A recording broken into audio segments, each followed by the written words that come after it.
Hello and welcome to the next video in the scientific procedure, mini lecture 6. My name is Dr Hughes. Apologies in the last video, I think my voice was going a little bit.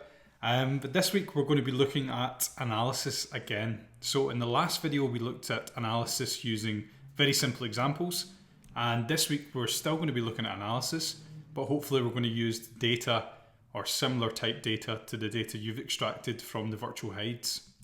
So we're going to be using the bird species data that I've kind of generated myself. It's going to look pretty different from what you've got in terms of the volume I have. I'm just using some dummy data to show you guys how to use some of the analysis that we discussed in the previous video. So let's do that. Okay, so hopefully you have something like this. Just move this mic. You may have something like this. You're going to have a lot more data than I will, but you may have something that looks fairly similar, where we have the bird species along the top and the time in seconds along down the columns themselves. So how can we get the data or analyze the data in the way that we described in the previous video? Well, luckily for us, we don't need to do all these longhand calculations. Excel allows us to calculate some of this stuff by putting in simple codes, simple formulas, and that's what we're going to do just now. So for magpies, say we wanted to calculate the mean or the mode or the medium, there's three things that we can do. It's very simple. So say we wanted to calculate the mean, and we often call that the average. We have mean there, so we can press equals average. Comes up here, just click on that. And then you can click and drag the data in that column to calculate the average. And press the little green tick. There we go, we've got an average here of 19.40111111. We'll change that in a little second so it looks a bit nicer. That's okay. We can calculate the mode.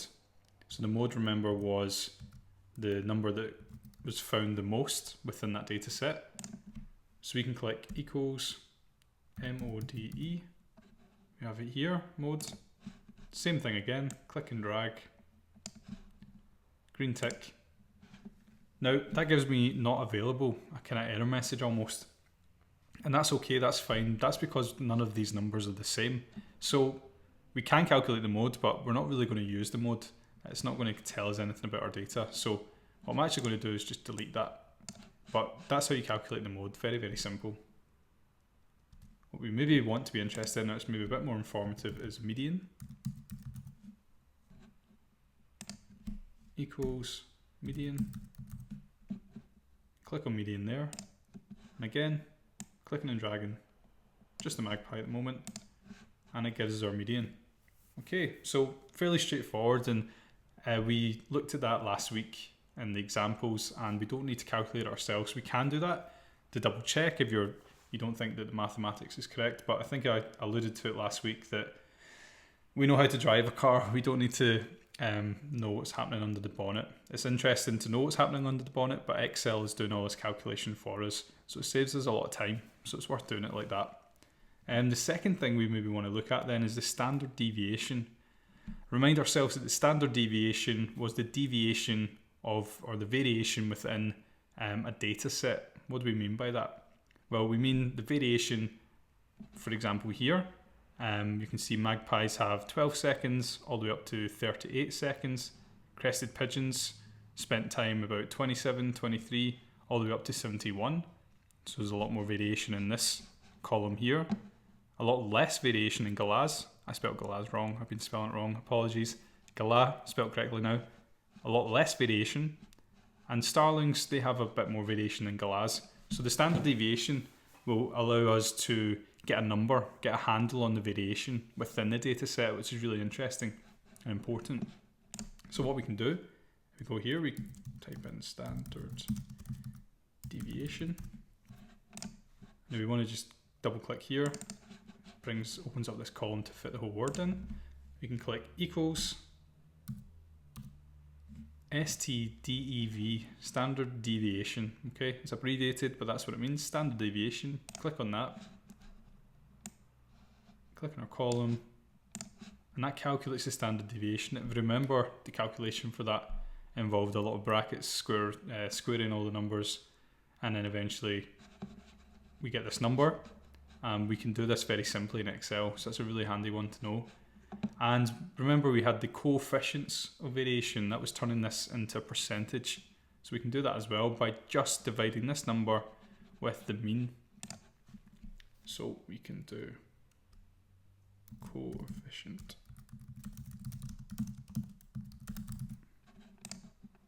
So that equals this number here divided by the mean. Okay, so remember it gives us 0.55 or 0 point something. So to get the percentage, we just times that by 100. So we do equals this number here. And the times symbol in Excel is the star, 100. Okay, 55%. I've got to mention there the divide sign in Excel is the / as well. Okay, so that's all well and good. Do we need to type this out again? No. Well, Excel has a really handy trick as well that we can just click and drag now the formulas across and it should calculate all of the columns for us. So we do this. There we go. Awesome. So we can eyeball the data. Again, this doesn't look very nice. We've got all these decimal points. What we could do is we can highlight all this data here. And if you click up here, we can reduce the number of significant figures after the decimal point. Have something like that. And we'll maybe do the same here.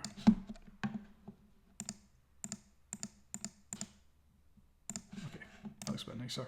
Okay, it's the same numbers, but we don't need all of those numbers past the decimal point. It's not telling us anything more. So we have our mean, the mean time spent at the feeder, and we have our standard deviation and coefficient of variation. So what can we tell already just by eyeballing the data as it is? Well, we can tell here that on average, the crested pigeon spends 42.2 seconds at the feeding station. Compare that with a galah, it only spends on average 5 seconds. So there's quite a big disparity there. And also what we talked about was in this column, we could see there's quite a lot of variation. So we'd maybe expect a higher standard deviation than the galah. And that's what we see. We see a higher standard deviation, 17.7 and 2.1. Okay, so that's what that's telling us. So the standard deviation, if we didn't get it already, hopefully that makes more sense, that we're basically talking about the amount of variation within a data set. So there's much more variation, and that's quite plain to see within crested pigeons and compared to the galahs. And we can see that in the standard deviation. There's not a lot of deviation from the mean in galahs. There's a lot of deviation from the mean in crested pigeons. And that's really informative actually. It tells us a lot about the variability within each one of these species and how long they spend at the bird feeder. Okay, so that's all well and good, and we've talked about statistics, but we also haven't mentioned at all. We mentioned descriptive statistics. We can do these simple summary statistics, which we've just completed there. But we also want to produce simple graphical outputs, like graphs that we can put into the report. So what we may want to do here, if we're comparing the mean time spent, for example, between the species, we can maybe copy this here, click and copy. We're going to paste special and values. We don't want to paste the formulas again. We're happy with those values of the mean. We'll do this, reduce them down. And then we maybe want to copy and paste the names of the corresponding species. And what we can do here is just do a very simple graph. So we highlight the data, insert, and we have all these graphs here. So maybe we want to do a bar chart, column graph, we can do that. Okay, so it gives us a very, very basic column graph looking at the mean time spent. It's not a lot of information. We can fix this later on if we wanted to. But even from this graph alone, we can start to see, well, actually the crested pigeon spend on average a lot more time than the galahs and the magpies and the starlings. There's a lot of variation there. So remember, our null hypothesis was there would be no difference between species. We're starting to see here in the graphical output that, well, it looks like there is a difference, but we can't reject or fail to reject our null hypothesis at the moment just by eyeballing graphs. we're going to have to do some stuff that I've not spoke about at all, some real statistical analysis, and we'll look at that in a later video. This is really important just now to understand how we can maybe view our data using the descriptive statistics we talked about, the mean, the median, standard deviation, and understanding what they mean, all those terms, and being able to create some simple graphs. Now, this doesn't tell us a lot actually about the data. It just tells us about the means, which is fair enough, but we maybe want to be a bit more sophisticated than that. And what we could do is perhaps create a box plot. Now, I'm using a Mac. Again, might throw people off if they're using Windows, Microsoft, and different Macs have different versions of Excel. Depending on what version you have, it might be different from mine. And you can create a box plot on Excel, and it's not intuitive. It's not the easiest thing in the world, as we've just created this. This is much more simple. But I think a box plot is going to give us a lot more information about the data. So that's what we're going to do. We're going to create a box plot using this data set here. So what I'm going to do is I'm just going to delete this graph. I'm going to keep the averages actually, but what we're going to do is get the formulas again. So I'll delete that. We've got our 4 species of birds. What we're going to have is the average or the mean. So I'm going to use them interchangeably, but I just mean the mean. But every time I say mean, the mean sounds a bit daft. So we're going to go for average. The min, the maximum number in that data set, the median, which we've already calculated, but we'll do it again. First quartile. So hopefully if you've looked at a box plot before, you know the first quartile and the third quartile are really important. Third quartile. And these are the parts that give the box plot its shape. So we have the mean in the middle, the first and the third quartile form the box, and we have the minimum and the maximum. So we have those kind of whiskers. You maybe see the box and whiskers, some people call them. That's basically the minimum and the maximum. So that's almost like the range. We haven't talked about that, but it's basically the range of the data. And we need to calculate these ourselves, unfortunately. But it's not too hard. We've already calculated the average, but we'll do it again. So equals average. We click on that. We're looking at Magpie. All the way down. Green tick. Okay, we want to have the minimum number here. So we could tell just by looking at that, the minimum number is going to be 5.6, but we do have a code. If you've got lots and lots of data and you can't sift through it all, we just type in equals min, click on min, drag that down, 5.6. Awesome. Do the same for max, equals max, click on that, all the way down. Our maximum is 38.9, yep, that looks right. Our median again, equals median, all the way down. 17.21, we had that earlier, perfect. First quartile, believe it or not, there's a function for that. So we just go to quartile, and it's this one here, quartile. Now this is a little bit different, so we click all the way down, but we need to go up to the formula and tell it which quartile. So it doesn't know which quartile, and we want the first one. So what we'll do, you can see here you put a comma, number 1, first quartile. Click OK. We do the same for third, equals quartile. Scroll down, and this is our third quartile. So we do the same again, but we put number 3. Okay, cool. Right, so we're now getting closer to being able to actually graph this. What we can do is click and drag. Because we have all the formulas.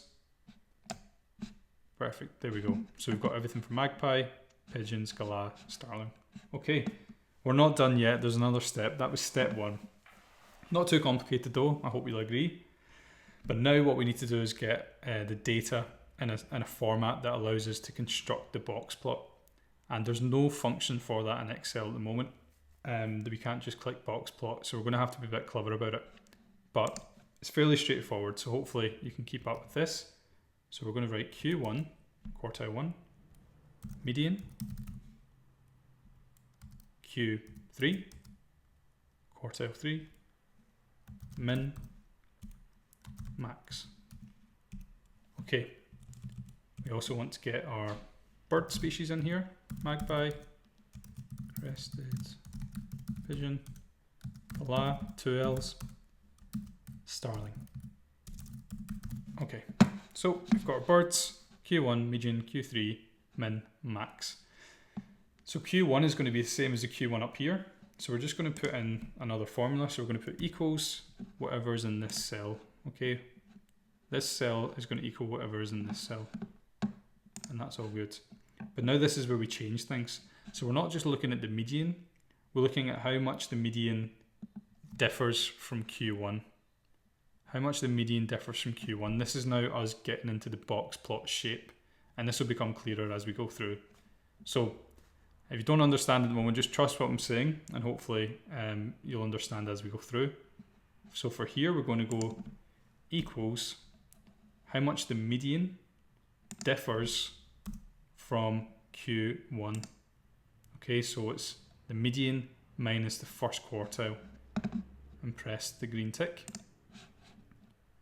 Q3 equals how much does the third quartile differ from the median? What's the difference between those two? 13.19, perfect. The minimum number then, so this is, we're talking about the minimum number in our data set.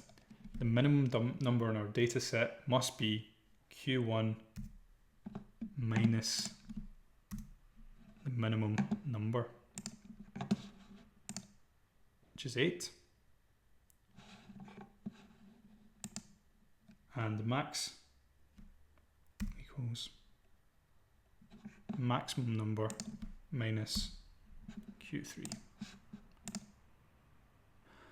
Okay, so don't worry about this at the moment in terms of the calculation behind it, but trust me that we can then produce a box plot from this information. This is what we need. So it's slightly different, but if you can follow those formulas with your own data, then we can create a box plot. So what we want to do is highlight this box here down to Q3 and across. Okay, and we're going to insert a chart, and we're actually going to insert a column. We're going to insert a stacked column this time. Stacked column. It gives us something like this. Okay, so right on cue, we've got the magpies. What we don't have here, it doesn't look anything like a box plot. I think you'll agree. So what we need to do is manipulate this in a little bit so we can actually get the whiskers, the medium, and change this around. This doesn't look anything like a box plot, but hopefully it will. So what we need to do is here, we've selected the top Q3, and we need to add a chart element. We're going to go to error bars, more error bar options, and again this may look different on your windows. We're going to go to, we only want the plus, the positive error bars above, and we want to give it a custom value. This is going to be the max, so we're going to specify that value. Only the positive error, we're not too worried about the negative at the moment, and the max across. Click this button again, press OK. Okay, so that's a maximum error bars. We'll double check all this in a little second, but that looks good so far. Now what we're going to do is click Q1, the bottom one here. We're going to do the same thing. Add chart element, error bars, more error bar options. Now we want a minus with no cap, and we want to custom again, and we're going to specify the value. Now we're looking at negative, we're not looking at positive, so we specify the negative error value, which is going to be minimum. Drag that across, click the button again, press OK. Right, so we've added our whiskers in, see that here, but we still have some, it still doesn't look very much like a box plot. So what we're going to do is close that for the moment. So we're going to click on Q3 again and double click, and it gives us this format data series. I think if I close that and you press the right click, you can get into format data series as well. And we're looking at the color, the fill. So for me, I don't want a fill, so we're going to click no fill. And we don't want a border either around that box. So we're going to go for no line. And then we're going to close that. Okay, so that's removed those boxes at the bottom. It's looking better now. But we want to change the color of these boxes as well. So we're going to click on the orange box in this case. We can double click or right click, format data series. We maybe go to fill again. We don't want to have a fill, so we maybe just go to no fill. But we do want to keep the border. So I'm going to leave the border as automatic. Actually, I'm going to change it to solid line. And I want to make it black, just so it stands out a bit more. But we don't want to get rid of it. Close that. And we do the same here. Double click. Fill. No fill. Solid line. And it's already black. Close. Okay, so suddenly it's looking pretty good. Actually, we've got a nice box plot. And this is a lot more informative than that column graph that we produced at the start. See if I can make this larger. Okay, so it's looking pretty good. You can get rid of this legend here. Just click on it and press delete. We can change the chart title and add some more things in if we want later on. I'll explain that later on. But what we want to look at just now is this graph is much more informative to anyone reading your paper. Okay, so we have the average, which is fine, but also tells me that it gives me an idea of the variation. So we can see that the crested pigeons had the highest standard deviation. That's fairly obvious now when we look at this graph. Okay, there's a lot of variation in the crested pigeons' time spent at feeder versus the galah, which had the smallest standard deviation, 2.1. Very, very little variance in that data set. Also, we have the maximum number here. This is about 71. So the crested pigeon, 71.3, perfect. The minimum, some in the 20s, 23.7. And we have the same. So it's a lot more informative. Yeah, we had to work a little bit harder for it, but not too much. It's not, hopefully not overstretching our brain power too much to get this. And it tells us a lot more about what's going on.